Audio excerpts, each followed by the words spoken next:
کل ہم نے کیا پڑھا تھا؟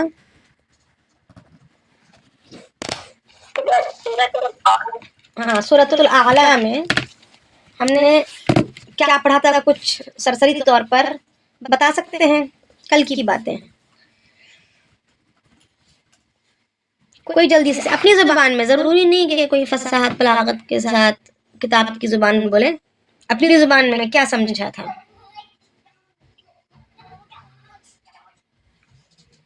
میں بتاؤں؟ جی، السلام علیکم۔ وعلیکم السلام۔ جی، ہم نے سورۃ الاعلیٰ پڑھی تھی، آئی جی تھنک کہ لاسٹ والی آیتیں 2 رہ گئی، جی میرا خیال ہے، ہاں آپ بتائیے گا مجھے۔ اچھا، اس میں یہ ہے کہ ہم نے سبح اسم ربک الاعلیٰ، آپ اپنے پروردگار کی شان اور تقدیر بیان کریں۔ ویسے تو تمام قرآن میں جگہ جگہ لکھا ہوا ہے سبح للہ ما فی السماوات والارض، دنیا میں زمین اور آسمان میں جو بھی چیزیں ہیں وہ اللہ کی تسبیح بیان کرتی ہیں۔ تو یہاں پہ اللہ تعالیٰ نے اس ایک آیت میں ربک الاعلیٰ، اللہ تعالیٰ نے کہا میں رب بھی ہوں اور اعلیٰ بھی ہوں۔ رب کا مطلب ہوتا ہے پرورش کرنے والا، یعنی کہ نطفہ سے لے کے مرنے تک، قبر تک جو انسان کی پرورش کرتے ہیں اللہ تعالیٰ، اور ان کے لیے وسائل پروڈیوس کرتے ہیں اور سارے زندگی کے مراحل سے گزارتے ہیں، وہ کہتے ہیں وہ میں ہوں۔ اور اعلیٰ کا مطلب ہے سب سے بلند درجہ، سب سے بڑا حاکم ہوں، سب سے عالی شان ہوں، میری برابری کا کوئی نہیں ہے، اس لیے میری تسبیح کرو، میں ہی اس کا مستحق ہوں، میرے علاوہ کسی کے آگے مت جھکو، کسی کو یہ مت سمجھو کہ وہ مجھے وہ خیر دے سکتا ہے، میں ہی تمہیں خیر دوں گا اور میں ہی تمہیں آزما سکتا ہوں کوئی تکلیف دے کر، تو جو بھی کرنا ہے وہ مجھ سے مانگو اور میری بڑائی بیان کرو۔ الذی خلق فسوی، اور جس نے بنایا ہے پھر ٹھیک بنایا، ٹھیک بنایا میں ساری چیزیں آ جاتی ہیں، کائنات کی ہر چیز، زمین اور آسمان کی ہر چیز، ان میں چھپی ہوئی چیزیں، پلس انسان، پلس حیوان، پلس آبی مخلوق کے پرند، اور ہر چیز کتنی احسن طریقے سے تخلیق کی ہے کہ کہیں کوئی کمی نظر نہیں آتی۔ ہم کسی بھی مخلوق کا کوئی ایک اصول اٹھا کے دیکھ لیں، فار ایگزامپل انسان کا اٹھا کے دیکھ لیں، تو اس کی پرفیکشن، اس کی شیپ، اس کی ورکنگ، ہر چیز اتنی پرفیکٹ ہے کہ اس کے بعد آپ خود ہی کہہ اٹھتے ہیں کہ سبحان اللہ۔ تو اس لیے اللہ تعالیٰ نے کہا ہے کہ تسبیح کا مستحق بھی میں ہی ہوں۔ اس کے بعد یہاں پہ حضور صلی اللہ علیہ وسلم نے جب وہ آیت نازل ہوئی تھی فسبح باسم ربک العظیم، تو نبی صلی اللہ علیہ وسلم نے کہا تھا اس کو اپنے رکوع میں رکھو۔ اب یہاں پہ مجھے ایک بات سمجھ میں نہیں آئی کہ دیکھیں نماز کا حکم ہوا تھا جب حضور صلی اللہ علیہ وسلم مکہ میں تھے اور وہ گئے تھے معراج پہ، ٹھیک ہے؟ ابھی یہ جو آیت ہے فسبح باسم ربک العظیم نازل ہوئی تو ہمیں کہا گیا رکوع میں پڑھا کرو، پھر جب یہ آیت نازل ہوئی سبح اسم ربک الاعلیٰ تو کہا گیا سبحان ربی العظیم سجدے میں پڑھا کرو۔ سبحان تو ربی یہ الاعلیٰ اس وقت نہیں نازل ہوئی تھی نماز کے ساتھ؟ نہیں، اللہ کے نبی صلی اللہ علیہ وسلم کی جو دیگر دعائیں ہیں جس کو جو ہے نوافل میں وغیرہ پڑھنے کی ہمارے پاس اجازت دی جاتی ہے، نوافل میں سنتوں میں، تو وہ جو ہے وہ پڑھا کرتے تھے۔ اب یہ خصوصیت کے ساتھ اس کو مخصوص کر ڈالنا ان کلمات کو سبحان ربی الاعلیٰ اور سبحان ربی العظیم، یہ ان آیات کے نزول کے بعد، اسی وجہ سے امام ابو حنیفہ رحمۃ اللہ علیہ کے نزدیک یہ بات یہ ہے راجح ہے کہ فرائض میں سبحان ربی العظیم اور سبحان ربی الاعلیٰ پر اکتفا کیا جائے۔ سمجھ آ گئی بات؟ مطلب اس کے علاوہ ہمیں ابھی تو مطلب جو فرائض ہیں اس میں یہی پڑھنا ہے، رائٹ؟ یہی پڑھنا ہے جی بس یہی تو مجھے کنفیوژن جی۔ ہے۔ اچھا، پھر ہاں، اس کے بعد اگر ہمیں شوق ہے اللہ کے نبی علیہ السلام جو دیگر دعائیں پڑھا کرتے تھے ان کے پڑھنے کا، تو نوافل میں ہم یا تو سنتوں میں پڑھ سکتے ہیں جی۔ ٹھیک ہے، پھر اللہ تعالیٰ کہہ رہے ہیں والذی الذی خلق فسوی، پھر جو بھی خالق نے ہر چیز کو فسوا کیا، یعنی کہ ہر چیز کی بناوٹ جو تھی وہ پرفیکشن پہ رکھی۔ ایک تو بنایا پھر اس کو پرفیکشن، بنایا اور پرفیکشن کے ساتھ بنایا، دونوں باتیں آ رہی ہیں، ایک تو خلقہ بھی ہے فسوا بھی ہے جی۔ یہ دونوں چیزیں جو ہیں وہ اللہ تعالیٰ اپنی بڑائی بیان کرتے جا رہے ہیں، ربک الاعلیٰ خلق فسوی والذی قدر والذی ہی از دی ون قدر فہدی، جس نے ہمارے لیے تجویز کیا اور پھر راہ بتائی۔ اب کیا چیز تجویز کیا اللہ تعالیٰ نے؟ ضابطۂ قوانین تجویز کیا کہ دیکھو یہ رولز ہیں اور اس پہ چلو گے تو راہ کون سی دکھائی؟ جنت کی راہ دکھائی کہ یہ کام کرو گے، یہ میرا سسٹم آف یونیورس ہے،